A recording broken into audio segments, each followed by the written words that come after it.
Hello friends, कैसे हो आप लोग। एंड टैक्स ऑडिट को लेकर एक काफ़ी अच्छा चेंज हुआ है जो काफ़ी टाइम से नहीं, काफ़ी सालों से नीडेड था।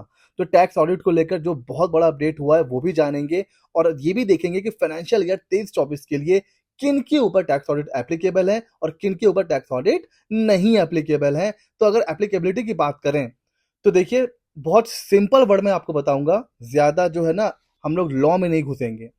1 करोड़ से ऊपर आपका टर्नओवर चला गया, आपका टर्नओवर 1 करोड़ को क्रॉस कर गया और आप प्रिजम्पटिव टैक्सेशन में नहीं जाना चाहते।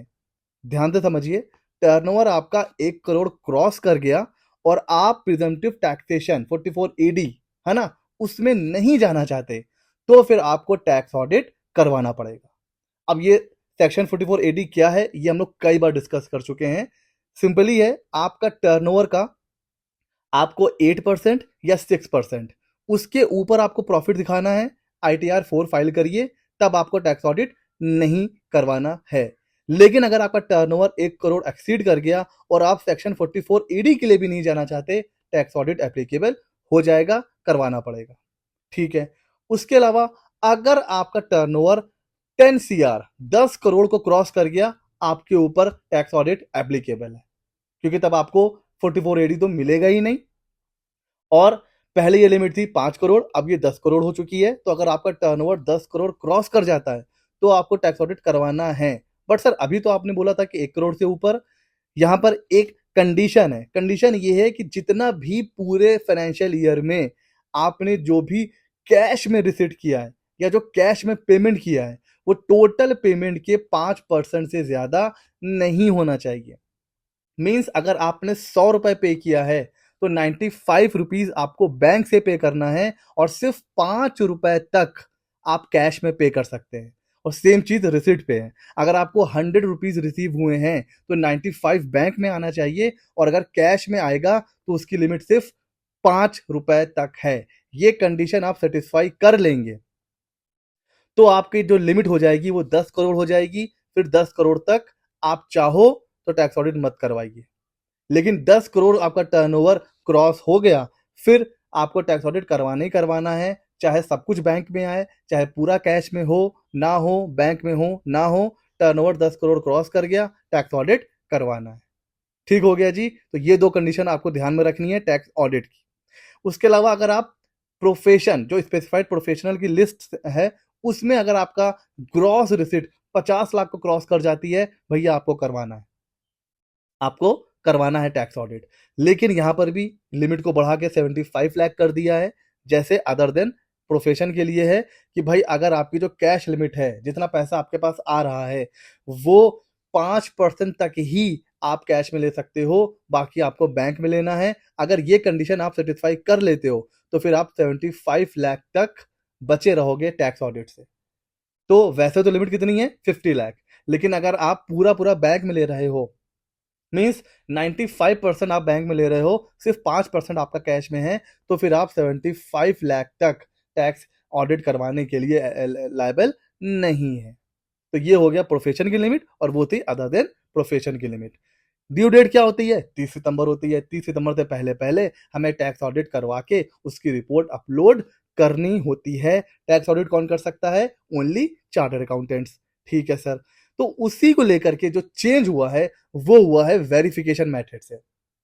पहले क्या होता था, अगर आपके ऊपर टैक्स ऑडिट एप्लीकेबल हो गया तो फिर क्या करना है, आपको अपना डिजिटल सिग्नेचर बनवाना है, तभी आप टैक्स ऑडिट की रिपोर्ट एक्सेप्ट कर पाएंगे, फाइल कर पाएंगे। तो उस एक, क्या कह सकते हो आप, जो रिक्वायरमेंट थी उसको हटा दिया है कि अब कोई भी डिजिटल सिग्नेचर की रिक्वायरमेंट नहीं है। ना सिर्फ टैक्स ऑडिट रिपोर्ट फाइल करने के लिए, बल्कि इनकम टैक्स का रिटर्न भी अब फाइल करने के लिए आपको DSC की रिक्वायरमेंट नहीं है। आप सिंपली जैसे नॉर्मल ITR फाइल करते हैं ना, आधार OTP से, वैसे ही आप टैक्स ऑडिट वाले ITR भी फाइल कर सकते हैं। और ये बहुत अच्छा चेंज है। क्यों अच्छा चेंज है, होता क्या था, मैं प्रैक्टिकल एक्सपीरियंस आपको बताऊं। कई बार ऐसा होता था कि लास्ट डेट चल रहा है ना, आज टैक्स ऑडिट की लास्ट डेट है। जब अपलोड करने बैठते थे तो कई बार पता चलता था कि लो, DSC एक्सपायर हो चुकी है। अब क्या होता है, डीएससी बनने में थोड़ा टाइम लगता है, वीडियो वेरिफिकेशन, ओटीपी वेरिफिकेशन, फिर डॉक्यूमेंट्स अपलोड होते हैं, वहां से अप्रूवल आता है, ठीक है। तो और अब आप सोचो ऑल ओवर इंडिया की लास्ट डेट है और डीएससी बनने में इतनी प्रॉब्लम आती थी, और अगर एक दिन भी डिले हो गया तो अच्छी खासी पेनाल्टी।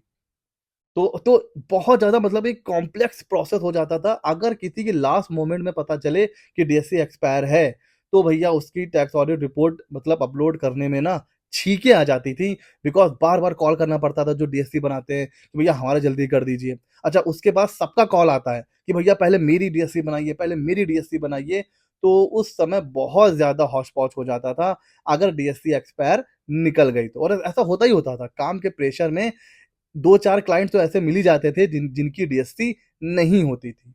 तो अब इससे क्या होगा, प्रोसेस काफ़ी सिंप्लीफाई हो जाएगा। डीएससी आपको चाहिए नहीं। अगर आपने लास्ट डे भी कोई ऑडिट करा और उसकी डीएससी नहीं भी है, तो कोई टेंशन नहीं है। आधार ओटीपी मंगाइए और उसका टैक्स ऑडिट भी हो जाएगा, आईटीआर भी फाइल हो जाएगा। तो ये बहुत अच्छी चीज़ हो गई है, एंड इससे काफ़ी जो है ना बचत भी हो गई है, बिकॉज़ अभी जो न्यूज़ निकल के आ रही है, अगर मैं आपको न्यूज़ की बात बताऊँ, तो आई थिंक 10-15 जुलाई के बाद जो डीएससी की कॉस्ट होने वाली है ना, वो 2 से 3 हज़ार तक होने वाली है। पहले तो ये 1000 ऐसे के आसपास रहती थी, बट अभी ये जो कॉस्ट है ये 2 से 3000 होने वाली है। तो कहीं न कहीं एक एक जो है ना कॉस्ट सेविंग भी हो जाएगी। भाई डीएससी जब नहीं बनाना है, तो वो जो एक बर्डन होता था वो भी नहीं पड़ेगा, है ना? और अब वो बर्डन बढ़ने वाला है, तो भई ये तो बहुत ही अच्छा चेंज हो गया। हाँ, लेकिन ये जो चेंज है ये सिर्फ़ अभी इंडिविजुअल टैक्स पेयर के लिए आया है। कंपनी और फर्म्स अगर इसका टैक्स ऑडिट है, तो फिर आपको डीएससी की ही ज़रूरत पड़ेगी। अदर देन इंडिविजुअल अभी भी डीएससी बनवाना पड़ेगा। और अगर मैं बात करूँ कंपनी या फर्म की, तो इस केस में देखिए डीएससी तो सबके पास होता है, बिकॉज़ कंपनी की फाइलिंग होती है एमसीए पर, AOC, MGT, annual filing, director की केवाईसी, तो वहाँ तो देखिए डीएससी की ज़रूरत पड़ती है। तो इस केस में तो डीएससी होती ही होती है। इंडिविजुअल के केस में प्रॉब्लम होती है, बिकॉज़ इनको सिर्फ़ टैक्स ऑडिट करवाने के लिए स्पेसिफिक डीएससी बनवाना पड़ता था। तो वो रिक्वायरमेंट अब खत्म हो गई है इंडिविजुअल टैक्स पेयर के केस में। तो टैक्स ऑडिट से रिलेटेड ये काफ़ी अच्छा चेंज है। जब से टैक्स ऑडिट स्टार्ट हुआ है, आई थिंक तभी से डीएससी की रिक्वायरमेंट थी, जो अब नहीं है। तो ये एक अच्छा चेंज है। कैसा लगा आपको ये वीडियो हमें ज़रूर बताइएगा। ऐसे ही मज़ेदार वीडियोज़ के लिए हमारे चैनल सीए मित्र 24 को सब्सक्राइब कर लीजिए। मिलते हैं अगले नॉलेजेबल वीडियो में।